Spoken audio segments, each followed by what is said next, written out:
What's going on, guys? It's Brandon back here again for a power rankings. We haven't done one of these in a month since the All-Star break of the 2023 All-Star game. So now we're gonna do one for after the trade deadline. We'll start doing these more like this now, like after trade deadline, after All-Star break, Christmas, that sort of thing. Rather than going monthly, as monthly it could just drastic, but I think it's better just to spread them out more. So in number 32 this month, moving down 5 spots from month from the last time we did power rankings, is the Chicago Blackhawks. Moves at the deadline, plentiful. They bring in a bunch of guys who can help us lose more. And Domi, Kane, Lafferty, McCabe, all gone. So guys that were scoring goals, putting points up for us, are gone. So now it's kind of Athanasiou and Seth Jones' team. So with those two, Seth Jones is a great defenseman. Athanasiou, good goal scorer, speedy guy. Not going to carry a team, so that's why the Hawks are now in 32nd. Staying in the same spot they were last time is Columbus. Columbus moves out Gavrikov. They move out Korpisalo. Bring in Jonathan Quick, then trade him away. That whole thing was pretty funny. Jonathan Quick, Columbus Blue Jackets legend, of course. And they stay in the same spot. Them and the Hawks now, I think, are going to duke it out for last. And then Anaheim's also going to get in there. Moving up 2 spots is Anaheim. Those 3 teams are now just duking it out for Bedard. And if none of them get it, I'm going to be quite angry. If Chicago gets last and they don't get Bedard, I plan to put out a reaction. I'm not sure if I can do a live stream with what I have, but I plan to put out my reaction to the draft lottery as it goes on. So when that eventually happens, you might see tears on that day, or you might see jumping for joy. Well, you don't know. So in 29th spot, moving down 1 spot, is San Jose. They move out Nick Bonino. Of course, Anaheim moved out Klingberg. Two of the California teams making moves. Bonino out for Anaheim. Klingberg's out. Kulikov's out. Anaheim brought in Brock McGinn. San Jose, they traded out Esimont for Nemestikov, and then Nemestikov then got flipped as well. These are all just rebuilding teams. Still all just rebuilding teams. It's where we expected them to be. Nothing new. Except Columbus. I expected Columbus to do better. Moving down 3 spots into number 28, we have Vancouver. Luke Shen gone. They bring in Philip Hronik. Why? I don't know. Other guys, whatchamacallit, why am I blanking? My mind is shutting off. But you get the idea. Vancouver not been playing well recently. It's a combination of both moves and playing well this power rankings, and Vancouver has done really confusing of moves and then also not played well. So what else is there to say? Now moving up 3 spots, we have 2 teams. We have Montreal moving up to 27th and Arizona moving up to 26th. Arizona keeps games competitive. They beat Carolina the other night. Montreal, they kind of still suck, but you know what? It's fine. That's the plan this year. Just get a higher pick. They can move up, and if they get if the Montreal's pick, if one of their 2 picks, whether it's Florida's or this one, moves up and just takes Bedard, you might hear a bit of ranting from me. I'll say that. Same with Vancouver. Vancouver might be the least deserved team to get Bedard. I mean, Chicago's not really deserved. They've won a lot, but I'm a fan, so according to me, that should be deserved. It's kind of the mentality here. But Columbus, understandable. Anaheim, understandable. San Jose, understandable. Arizona, absolutely understandable. And we'll get into who else possibly can win it. But Arizona, they move out Bukestad. They moved out Gostisbehere. They move out Nick Ritchie. They brought in Brent Ritchie. Troy Stetcher was also moved out. Just seeing how this is going to go with Arizona. Just another year that they have to just hold out on. That's the way it's going to go in Arizona, and hopefully Clayton Keller, and they moved out Chychrun as well. That's the big one. How could I forget that? Chychrun goes to Ottawa. They get some picks back. And Arizona's got a ton of picks over the next 2 years, so we'll see how that all goes. Moving down 2 spots, we have the Flyers at number 25. They didn't do anything. They apparently traded JVR to Detroit. and then they didn't. So Cliff Fletcher, or not Chuck Fletcher, Chuck Fletcher, right? Chuck Fletcher, yeah, I think Chuck Fletcher.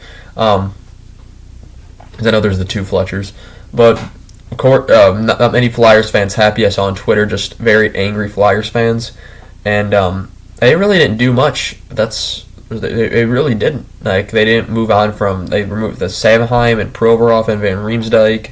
All were in these rumors, and nothing happened.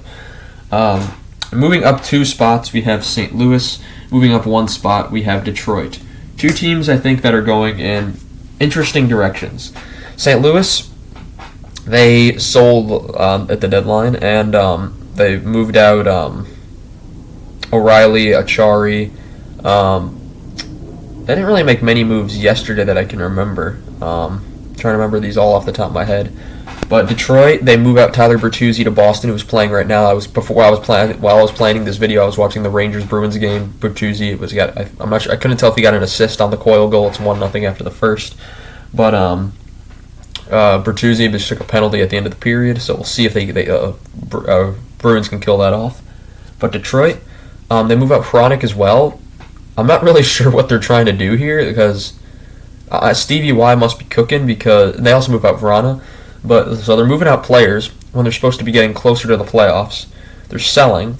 So that only can mean one of 2 things. Either they plan to make the push this summer for some sort of free agent, when I'm not sure who they're going to go for, but we'll see.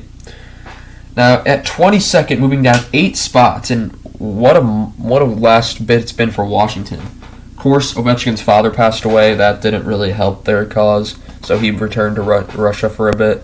Then you have the team sold as well. That Orlov, Hathaway, Gustafson. They brought in Sandin for Gustafson and a pick somehow. How that trade happened, Washington sold for the first time maybe ever, and it's in my lifetime, except maybe from when I was like 3 years old. But so Washington, very interesting direction they're going. Maybe they're just going around just trying to make themselves younger for next year. Maybe it's probably just a small retool. You can't really go for a rebuild with Ovechkin on the roster. Backstrom's going to be done soon the way it's been looking for him. So more cap space will probably be freed up. So we'll see what Washington does in the offseason, because right now it doesn't look like they're going to make the playoffs. At number 21, moving down 3 spots, we have the Florida Panthers. They didn't do anything, the Florida Panthers. They quite legitimately did nothing at the deadline, at least that I can think of. At the top of my head, I can't really think they did anything. There's really not much to talk about. They moved down 1 spot, or they moved down 3 spots. And they're not really getting closer to the playoff picture, and they don't have a first-round pick until 2026. So what's going to happen in Florida? Who knows at this rate. Moving down 1 spot, we have Calgary. Calgary did nothing at the deadline, and I really thought they were going to do nothing, and then they make the move for Nick Ritchie and Troy Stetcher. They sent out his brother, Brent Ritchie, and someone else, I don't remember who it was. But, just a small move there, and Calgary is not looking like they're going to make the playoffs either. The West honestly looks more solidified this year than kind of like the East was last year. It's closer, but it's not really solidified, or it's kind of solidified just by the 8 teams that have been playing somewhat decent and the 8 teams that have not. Meanwhile, in the East, it's just a dogfight. But yeah, you get the idea. And moving up 1 spot, we have a team that I put at 19th at the Islanders, who is in a playoff spot, but I've still put them at 19th because Barzal's out. They bring in, what's his name from Toronto? Pierre Engvall goes to there. And I thought there was one more that they made. Of course, they brought in Horvat earlier. They're still not playing up to their potential, I think, as a roster, now that I look at their complete roster. We'll see if bringing in Engvall kind of, because Engvall has that potential. He's 6'5", should be a more physical guy, and he has the power to be a really good power forward in the top 6. And he's just not showed up in Toronto. And we'll see if he can work with the Islander system, which is more of a shutdown system. So we'll see if that could help his game or not. Moving down 1 spot, we have the Buffalo Sabres at 18th. You have a team that's so close to the playoffs, yet so far.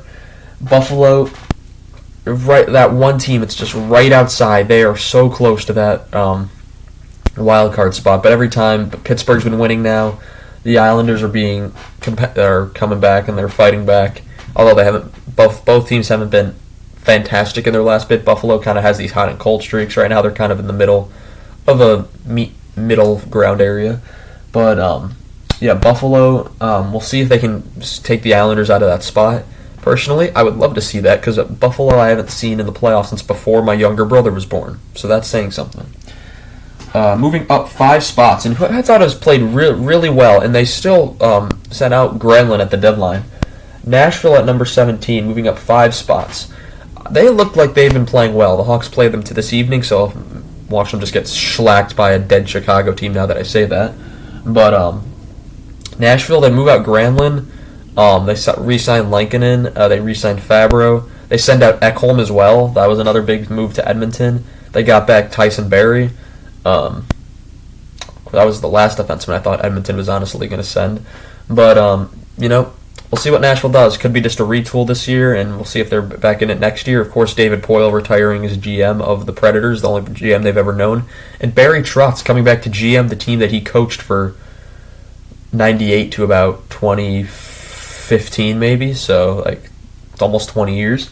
So we'll see how this works out for Nashville. Probably not going to make the playoffs this year, but you know what? Take this year to reset and go back at it again next year. They've been in the playoffs for like 8 straight years, so it makes sense. Same with Washington. Those teams are starting to get back into, they need to study, do a little get a little bit younger, do a little retool, and they'll be back in it. Now moving down 10 spots with our biggest drop of the week, I believe. That's correct. The Winnipeg Jets have been sputtering. I'm not sure what's going on with them. They brought in Nemestikov at the deadline. They brought in anyone else that I can remember.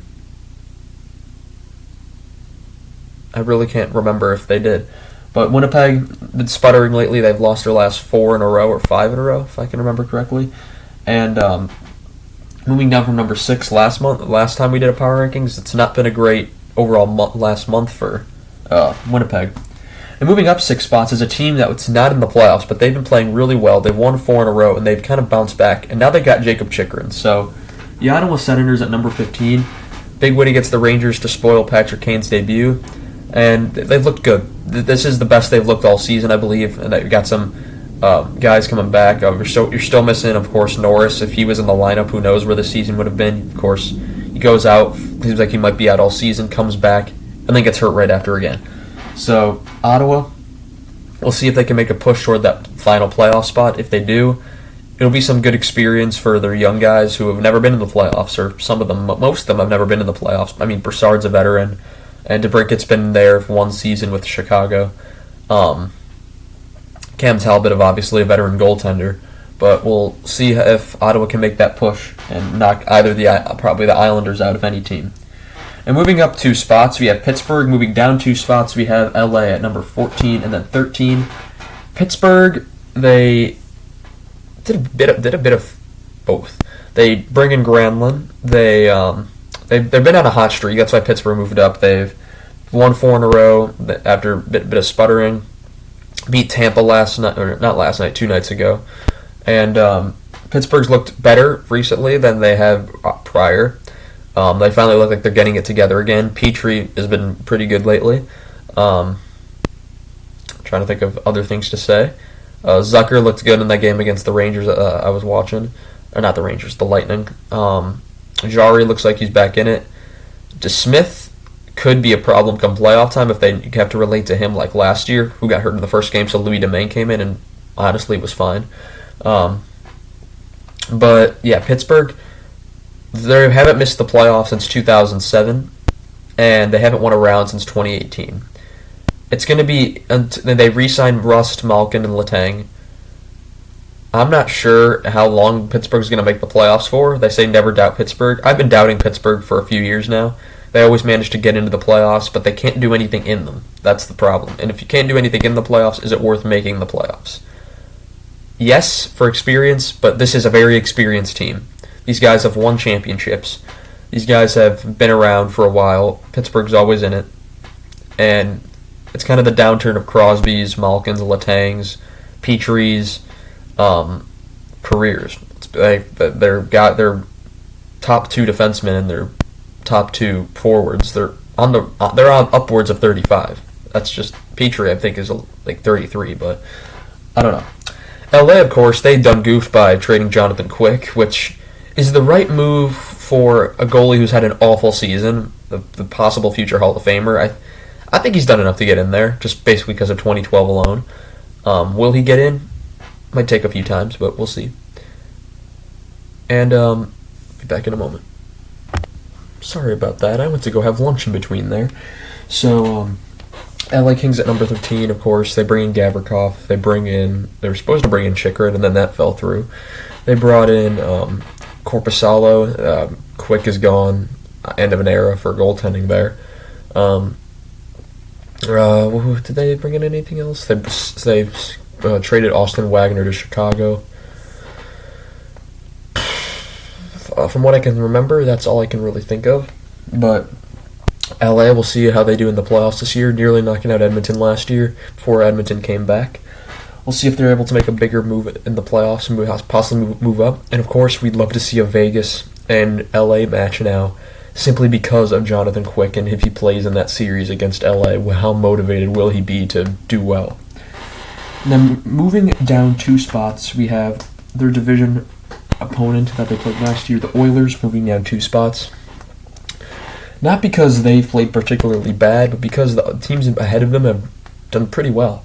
And Edmonton, McDavid, incredible. Draisaitl, fantastic. Among others in their lineup, great. A big win against Toronto the other night.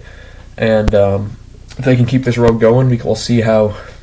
It's really just how much McDavid can score this year, because he's been unbelievable. He's already had 50 goals, going to hit 65 probably the way he's going. So, excellent play by the Oilers there. And moving up 4 spots, we have Minnesota. At the start of the deadline, I was wondering what Minnesota was doing. They took a bit of O'Reilly's contract. They took a bit of Orlov's contract, I believe.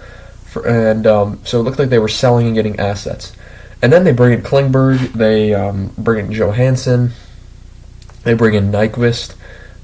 Interesting moves for sure, because for a team that looks that's limited cap space and will have limited cap space still, they still kind of want to go for it when you have Kaprizov playing as well as he is. And Kaprizov is kind of carrying this team single-handedly. He literally scored all the goals for their team to beat Columbus the other night.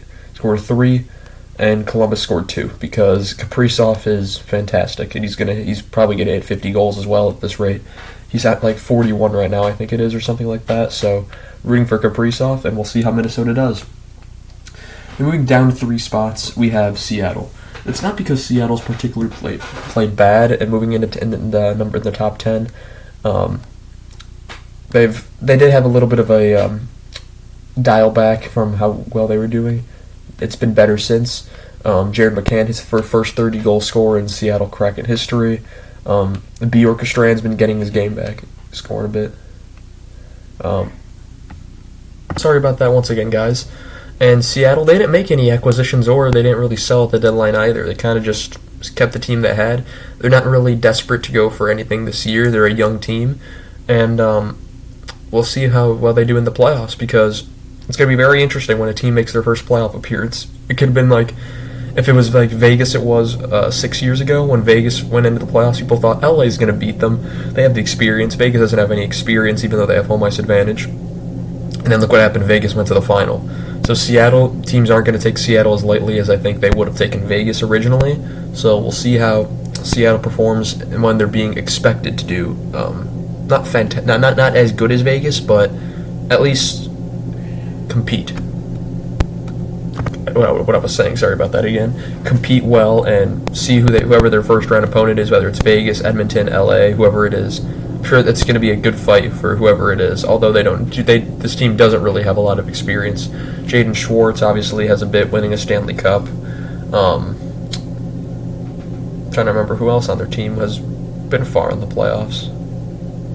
Oliver Bjorkstrand's, of course, been in the playoffs. Andre Burakovsky's won 2 Stanley Cups.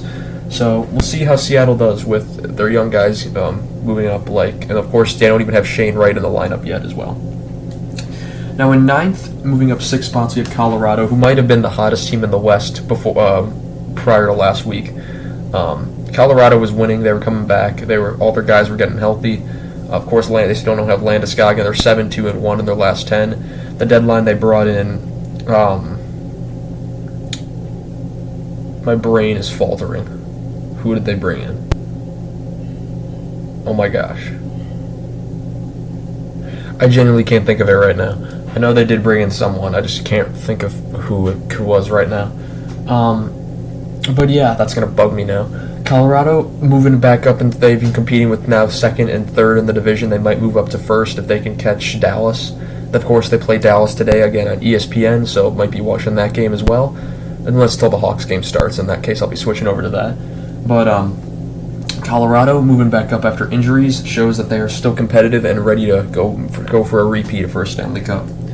Now moving up 2 spots, we have the Rangers. The Rangers, the big winners of the trade deadline, they say. Bring in Vladimir Tarasenko, bring in Patrick Kane, bring in Niko Mikkola with the Tarasenko deal, Tyler Mott, and they trade out Sammy Blais, traded out Ryan Reeves earlier in the year. So some of that hard-hitting sandpaper's gone for more skill. The Rangers are losing 2-1 to Boston as we speak, around halfway through the second. So we'll see if they can pull it off against Boston. We'll see if they can pull it off against the playoffs. Because if they're going against the Devils in round 1, it's going to be a tough series, that's for sure. Along with the Devils going for Timo Meier, getting Timo Meier, and their young core, of course, of young players. While Rangers have more of an older core, have their young guns, their young stars coming up, like Kakko and Lafreniere and Hedel. The stars for the Devils are 21, 23 years old, and Heischer and Hughes. And Broad, of course, and of course they have some veteran presence on the back end with Hamilton. Bringing Meier in now, we'll see if he re-signs.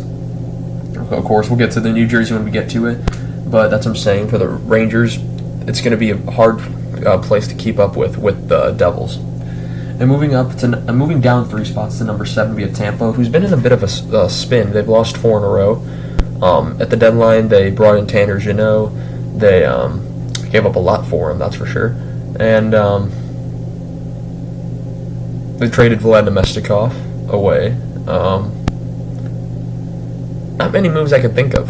Of course, Tampa always makes some interesting moves, and then it ends up paying off, and they end up winning. So we'll see if they can do it again with Jeannot here, if they gave up 5 picks and a player, Cal Foote being the player that was traded out. And moving up 2 spots here, we have Dallas.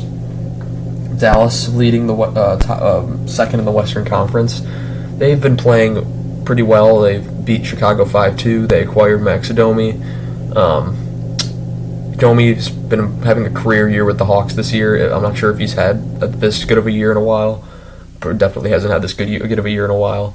We'll see if he works his way into the Dallas lineup. You already saw a video of Mark Wahlberg and him are good friends, so he's repping his jersey in Dallas. And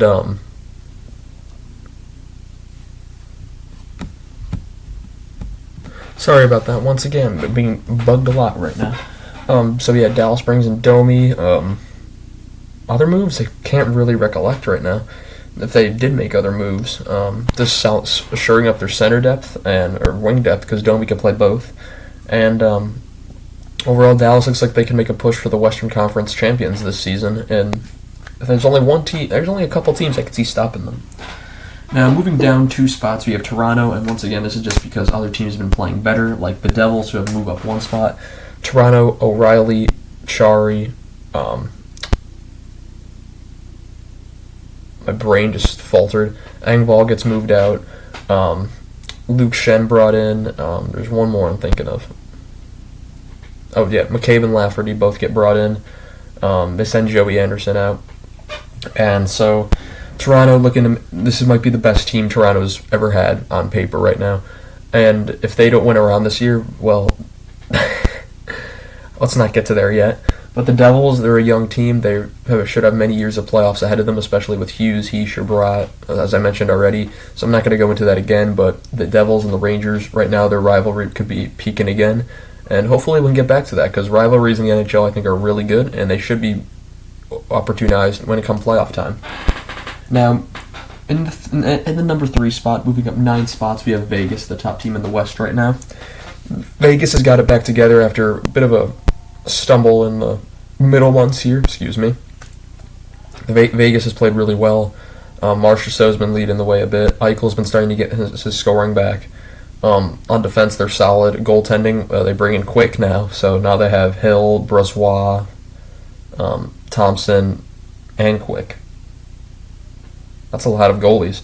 I know some are injured right now. Brossois has just recently been playing in the NHL again, but it's quite a lot of goaltenders. So Vegas is also going to have to take some decisions when it comes to who they're going to keep this offseason. As I know Quick's on an expiring deal. He might retire after the season, who knows. But Vegas, they really also didn't do much at the deadline. They brought in, what's his name? Teddy Bluger from Pittsburgh. That was a name that they picked up. Other than that, they kept kind of constrained by the cap, so you don't really want to make too many moves and make it even more difficult on yourself. Now, staying in the same spots at number 2 and 1, and they don't need any introduction. Carolina Hurricanes, Boston Bruins. Carolina brings in Goss to spare. That's as an offensive defenseman, kind of like, as I kind of saw it, it was kind of like a replacement of Tony DeAngelo. There was another guy they brought in, if I can't remember the name, which I cannot right now. And of course, Boston, Tyler Bertuzzi's brought in. They were supposed to get Gavrikov, but he ends up going to L.A. Hall and Foligno are down, so they freed up a little bit of cap space for them to work with as well. Orlov and Hathaway both go to Boston. So, yeah, that's kind of the power rankings. Once again, Boston, Carolina leading the way as usual. It's been their kind of season in Boston. 101 points right now. Could be 103 by the end of the day. Incredible. We've never seen a team this dominant. I mean, we have seen teams dominant. Boston could be breaking all of the records those past teams have put out before. So that's really all I have for you guys in this one. Thank you guys so much for watching this Power Rankings. Next one will probably be at the end of the season now, at the middle of April, right before the playoffs. That's when the videos start picking up again. The videos are going to slow down now that I got this one out. Of course, we're going to get another one tomorrow because of the BFR, but it's going to start slowing down now in preparation for the playoff series previews and all that stuff that's going to be coming out near the end of the season. So I want to thank you guys so much for watching, and I shall see you guys in the next one. Goodbye.